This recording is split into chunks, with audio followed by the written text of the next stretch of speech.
not looking very good and still not sounding as good as the car outside. Bought the parts on Monday, kinda paid for them on Tuesday, then they arrived on Wednesday. But one thing I learned from my dad, right, was if you're gonna do something, have a go yourself. Because either way, you gotta pay someone to do it anyway, right? As if I haven't got enough to do. I'm gonna skip my breaks, I'm gonna make mistakes. I'm gonna skip my breaks, I'm gonna make mistakes. I'm gonna skip my breaks, I'm gonna make mistakes. Look at beautiful stars, I wanna drive a faster car. Hi guys, and welcome back to another episode of Make or Break, and we're once again back on the GT40. We are not diversifying and basically going off tact here. We are back on the GT40, and in this episode you can see, still not looking very good and still not sounding as good as the car outside as of yet. But what we have done is we have been spending more money with our guys down at Tornado. So thanks again, Andy, for looking after us. And you know what? I phoned him on Monday. I paid for it on Tuesday, and it was delivered Wednesday. Like, you know, that sounds like a good song. Bought the parts on Monday, kinda paid for them on Tuesday, then they arrived on Wednesday. Yeah, I was wrong. And I'm here on Wednesdays. Yeah, my singing's awful, unlike my car building, which is not great just yet. But unboxing. That's not a diff. Ooh! That's not a diff, that's a t-shirt. That's not a different, that's a Tornado t-shirt. That's pretty cool. The problem we have is that, thank you for the t-shirt by the way, much appreciated, Andy. I'm gonna let you keep that because you are like the one that has been grafting very hard and busting your balls. I know how to work a washing machine. Washing machines live longer with Josh Wigley. Well, there you go. Thanks very much, Andy, the Tornado. Oh. I'll make sure I'm wearing that for one of these episodes. Did you know, Sam's fact of the day, you can actually eat these? Did you know? You can eat anything. I wouldn't advise it. I wouldn't advise it. Apparently they made that starch. A bit like Quaife. Right, thank you for your boxing and well packaged, I may add. Look at this. What we got, what we got? We ain't got a blade to get in. We have got a blade to get in. Right. Give me a minute. Automated torque. Just Biasing differential. This, my friends, is made by a company called Quaife, and Quaife have developed and built some amazing transmissions and differentials for different cars all around the world, including a lot of the stunt cars for Fast and Furious, and including the Southern GT developed their own Quaife differential and gearbox all in one that basically replaced the UM1 that we got here. Do you have a blade, mon frère? I have a blade. Thank you very much. Please be careful, it's very sharp. I hope so. Right, what are we doing? You don't even know what I bought here, do you? You know that I told you I was thinking about buying something. Well, you said you were going to get a diff.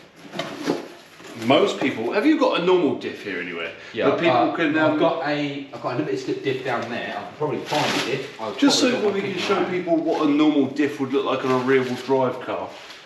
I've got a knackered limited slip diff. Let's look at it. Let's look at it. But it's a limited slip. That's fine. So basically, guys, a differential is designed, okay? So imagine you have a piece of wood and you have two pram wheels on the back of that, and they are solidly mounted so that basically when the wheels go round, the axle on the pram goes round. So this wheel goes one rotation to this one, and there's no way of changing the speed. A differential is basically designed so that when you go around a corner, okay, your inner wheel will basically stand still, and your outer wheel will travel more turns than the inner one, therefore allowing the outputs of the differential to be different, hence the differential, I believe. So most axles don't have what they call a posi traction, as the Americans would describe. They would have something called a standard, basically a lockout axle. So basically one wheel can turn freely if you grab hold of it, and the other one can spin with the torque, and then you can grab that one and the other one will spin. What we call in this country an open diff. An open diff. And basically what most people like in the torque world and want to get the power down is something called a limited slip differential or a posi traction. So basically when you put the foot down, both of the wheels travel at the same speed and will allow you to basically do a burnout with both wheels. And how you can turn this is when you do a burnout, is one wheel going and everyone stops still, and you do a 1 or do you get a perfect 11 after you've been down the road like a plonker?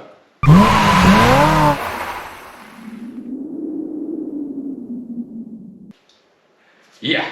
So this one here is what you call a limited slip differential, correct? Yeah, this is a limited slip differential, which I think I ruined out of an Escort. Pop your head back a little bit so people can see it there. So basically, you've got the input from the gearbox, Yep.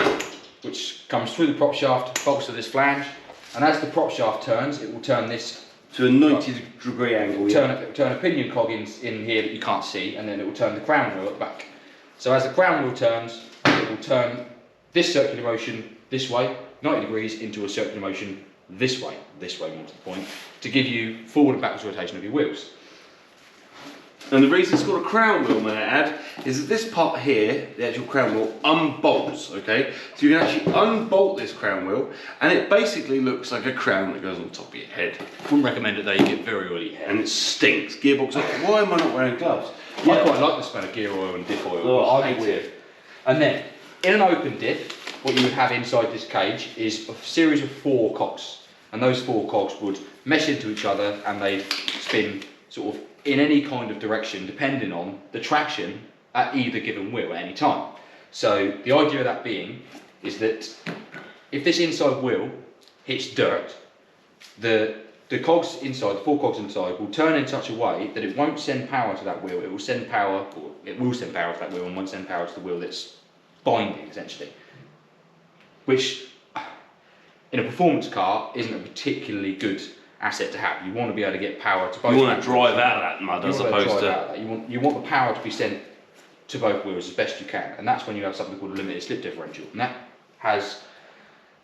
I'm not going to go into too much detail because it's quite complex, but basically it has clutches inside there, and they sort of will bite and bind with any given sort of loss or gain of traction for each. It could also be called a locker, right? Lockers are ever so slightly different. Okay. Because they will lock the planet wheels in. Oh, okay. They will lock the planet wheels. So called a diff lock, so that is immediate. Some of the series Jags and XJS Jags, they have what was called a power lock diff, and the idea of that is that they used to lock when you were on straight line sort of traction, you were given a lot of torque to the back wheels. Yep. It would essentially lock the diff. Right. And both wheels would turn. So great if you were a drag racer per se, and all you're doing is driving in a straight line. Jaguar sort of rear axles, series and XJS Jaguar rear axles are really, really popular with sort of, they're not so much anymore, with sort of budget drag racers. They used to put these axles in and use what they call a power lock or diff. an inboard diff. And then as you sort of were in a straight line, putting your foot down really, really hard, it would essentially lock the diff and both wheels would get the same amount of traction and off you'd go. Yeah. Great for a straight line, not necessarily very good for trying to go around a corner. Yep. Because, I don't know if you've ever been go-karting, viewers at home, but go-karts almost always have essentially a solid diff because they don't have a diff. They have just a cog mounted to a solid axle. When you try and go around a corner on a go-kart, if you're going slowly, you'll notice that the inside wheel will sort of skid and chab because the inside wheel is trying to turn slower than the outside wheel. That's the whole idea of a diff. So a power lock diff, when you try and go around a corner, will unlock essentially and become an open diff again. So they're quite clever. A limited slip diff will kind of do the best of both. So it will essentially lock when you're driving straight and you're on hard power, and when you come off and you'll go around a corner and one wheel wants to turn slower than the other. It can do. Those clutches inside will allow one wheel to turn slower than the other. But they do have a lifespan, they do burn out. So this what little, bought me? This little thing in here cost me a lot of money. And these are readily, you cannot go and buy these from Quaife. You can only buy these from Tornado. Okay, they're the authorised distributor. And this is the first time, as you can see, it's all cable tied shut, I have seen this. And our hands and gloves get a small bit of tissue to lay on. are clean.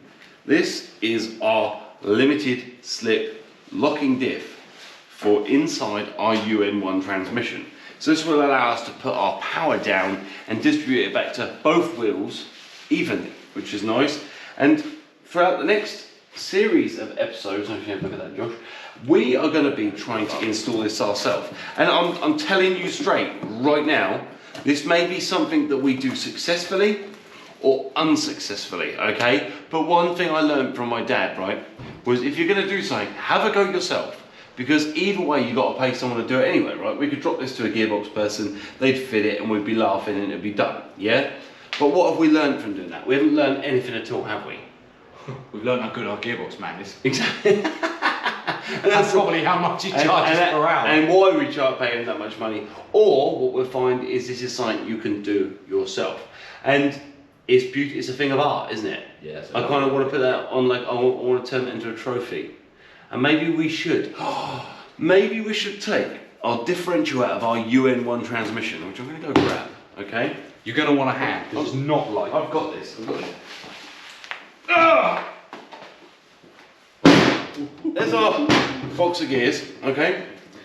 I say, Mr. Wiggly, when we remove our differential out of this gearbox, we should make it into a trophy, yeah? And there is going to be a GT40 section, okay, at Petronism Live. Yep. And in my opinion, the best GT40 there, which will be evaluated by all the judges, all the celebrity judges, I'm going to gift them with a trophy made out of the differential in our gearbox. What do you reckon? Yeah, sounds good. That'd be pretty cool, right? Would you like me to make it? Yes, please. Okie dokie. Right. As if I haven't got enough to do. Well, you know, that's why you paid the big bucks. Yeah, I suppose so.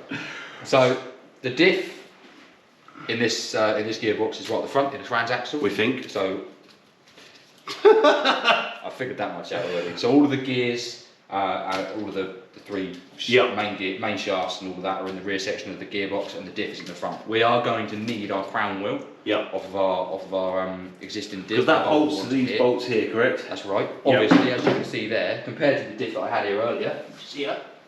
So ignore the fact that it's in a cage. It's that way. So we obviously need a crown wheel that bolts onto there. Can't use that one, it's a different stock pan in this Ford Escort. So we're going to need our existing crown wheel, our existing pinion gear that's in there. You can buy, I expect you probably can buy, a slightly higher ratio or lower ratio crown wheel pinion if you wanted to. But I should imagine the one that's in there is probably going to be perfectly fine. We haven't got time.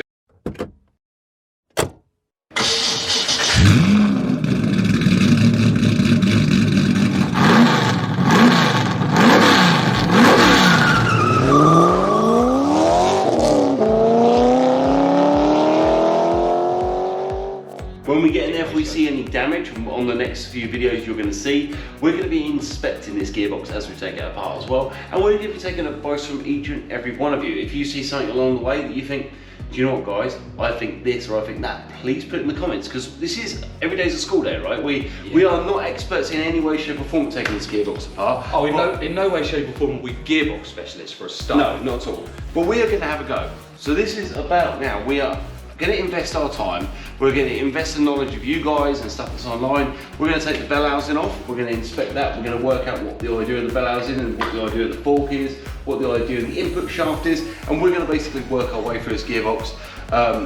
We're going to strip it apart, we're going to take it all into pieces, we're going to work out how the gears work, we're going to show you that as well. Once it's apart, we're going to send all our pieces off to the powder coaters, so they're going to be shot blasted and powder coated, so that obviously we have a nice finish, so when you lovely guys come and look at this car at Petronism or the motor show, you'll be able to see what we've done, and we've actually moved the build along, and it looks very pretty under the engine bay. Hopefully. So guys, thanks for watching another episode of Make or Break. I'm glad you got to see the diff this week. And on the next episode of Make or Break, we're going to be ripping this gearbox into 1,000,000 pieces. And by 1,000,000 pieces, I really think there's probably a couple of hundred pieces that are going to come apart. Yeah, let's just see if we can get it back together. See you next week, guys. See you later. Alright, Bye now. Quick reminder, hit that subscribe button, the like button, and then the bell button, so you get alerts when we release new episodes, and follow us on social media too for extra stuff and more alerts about videos we're releasing, which at the moment is every Sunday and the odd Wednesday too. Bye for now.